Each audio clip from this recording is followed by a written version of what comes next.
Mr. Bezmenov was born in 1939 in a suburb of Moscow. He was the son of a high-ranking Soviet Army officer. He was educated in the elite schools inside the Soviet Union and became an expert in Indian culture and Indian languages.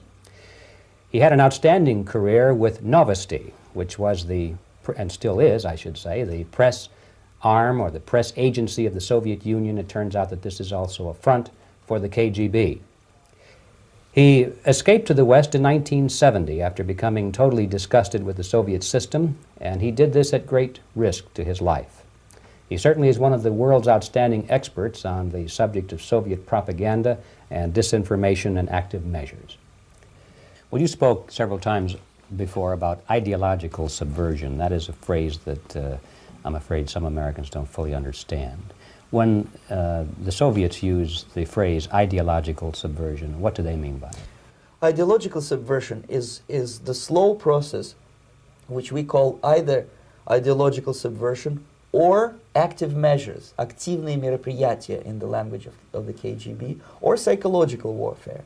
What it basically means is to change the perception of reality of every American to such an extent that despite of the abundance of information, no one is able to come to sensible conclusions in the interests of defending themselves, their families, their community, and their country. It's a great brainwashing process which goes very slow, and it's divided in 4 basic stages. The first one being demoralization. It takes from 15 to 20 years to demoralize a nation. Why that many years? Because this is the minimum number of years which requires to educate 1 generation of students in the country of your enemy, exposed to the ideology of the enemy. In other words, Marxism-Leninism ideology is being pumped into the soft heads of at least 3 generations of American students without being challenged or counterbalanced by the basic values of Americanism, American patriotism. The demoralization process in the United States is basically completed already. For the last 25 years, actually it's overfulfilled, because demoralization now reaches such areas where previously not even Comrade Andropov and all his experts would even dream of such a tremendous success. Most of it is done by Americans to Americans, thanks to lack of moral standards. As I mentioned before, exposure to true information does not matter anymore. A person who was demoralized is unable to assess true information. The facts tell nothing to him. Even if I shower him with information, with authentic proof, with documents, with pictures, even if I take him by force to the Soviet Union and show him concentration camp, he will refuse to believe it until he is going to receive a kick in his fat bottom. When a military boot crashes his balls, then he will understand, but not before that. That's the tragic of the situation of demoralization. The next stage is destabilization. This time, subverter does not care about your ideas and the patterns of your consumption. Whether you eat junk food and get fat and flabby, doesn't matter anymore. This time, and it takes only from 2 to 5 years to destabilize a nation, what matters is essentials: economy, foreign relations, defense systems. And you can see it quite clearly that in some areas, in such sensitive areas as defense and economy, the influence of Marxist-Leninist ideas in the United States is absolutely fantastic. I could never believe it 14 years ago when I landed in this part of the world that the process will go that fast.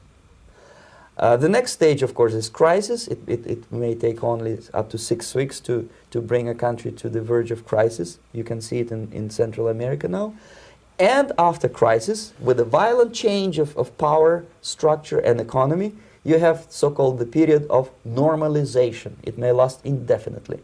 Normalization is a cynical expression borrowed from Soviet propaganda. When the Soviet tanks moved into Czechoslovakia in '68, Comrade Brezhnev said, "Now the situation in brotherly Czechoslovakia is normalized." This is what will happen in the United States if you allow all these schmucks to bring the country to crisis.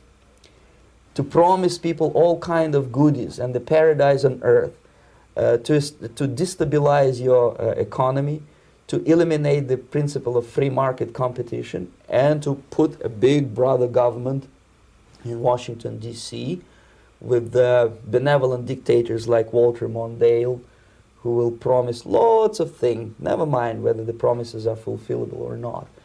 Your leftists in United States, all these professors and all these beautiful civil rights defenders, they are instrumental in the process of the subversion only to destabilize the nation. When their job is completed, they are not needed anymore. They know too much. Some of them, when they get disillusioned, when they see that Marxist-Leninists come to power, obviously they get offended. They think that they will come to power. That will never happen, of course. They will be lined up against the wall and shot. But they may turn into the most bitter enemies of Marxist-Leninists when they come to power. And that's what happened in Nicaragua. You remember most of these former Marxist-Leninists were either put to prison or one of them split, and now he's working against Sandinistas. It happened in Grenada when Maurice Bishop was already a Marxist. He was executed by a new Marxist who was more Marxist than this Marxist. Same happened in Afghanistan when first there was Taraki, he was killed by Amin, then Amin was killed by Babrak Karmal with the help of KGB. Same happened in Bangladesh when Mujibur Rahman, very pro-Soviet leftist, was assassinated by his own Marxist-Leninist military comrades. It's the same pattern everywhere. The time bomb is ticking. With every second, the disaster